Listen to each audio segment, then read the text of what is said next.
नवी मुंबईतील तुर्भे पोलिसांनी गहाळ आणि चोरीस गेलेल्या मोबाईल प्रकरणात मोठी आणि कौतुकास्पद कारवाई करत तब्बल 43 मोबाईल फोन शोधून नागरिकांना परत दिले आहेत.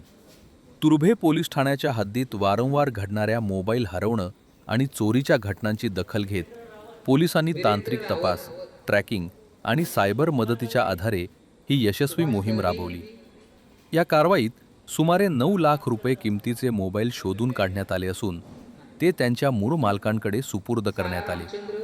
हरवलेले मोबाईल परत मिळाल्यानं नागरिकांमध्ये समाधानाचे वातावरण निर्माण झाले असून अनेकांनी पोलिसांचे आभार मानले. यावेळी पोलिसांनी नागरिकांना आवाहन करत सांगितले की मोबाईल गहाळ किंवा चोरीस गेल्यास त्वरित जवळच्या पोलीस ठाण्यात तक्रार नोंदवावी, कारण वेळेत तक्रार केल्यास तांत्रिक तपासाच्या मदतीनं मोबाईल शोधून परत मिळवणं अधिक सोपे होते, असे सहाय्यक पोलीस आयुक्त आदिनाथ बुधवंत यांनी स्पष्ट केले. आज तुर्भे पोलीस स्टेशनमध्ये जे काही लोकांचे मोबाईल चोरी गेले होते, हरवले होते किंवा गहाळ झाले होते ते रिकवर करून त्या लोकांना देण्यात आले. त्याच्यामध्ये जवळजवळ आम्ही 43 मोबाईल हे हस्तगत केलेले आहेत विविध कंपनीचे आणि ते परत करण्याचा कार्यक्रम केला होता.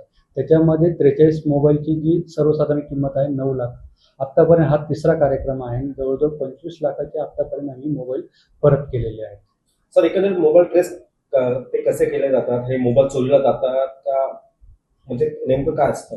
हे जे मोबाईल आहेत हे चोरीला किंवा गहाळ झाल्यानंतर CIEI पोर्टल हे भारत सरकारची एक हे आहे पोर्टल, त्याच्यावर नोंद केली जाते आणि त्याच्यानंतर ती नोंद केल्यानंतर त्याच्यात मोबाईलचा IMEI नंबर आणि हे टाकल्यानंतर त्याचे जो मोबाईल परत चालू केल्यानंतर ते कळतं आणि त्यावरून तो मोबाईल आम्ही रिकवर करतो. असे वेगवेगळ्या राज्यातून वेगवेगळ्या जिल्ह्यातून हे मोबाईल रिकवर केले जातात आणि ती परत ज्यांचा मोबाईल गेलेला आहे त्यांना परत करण्यात येतात.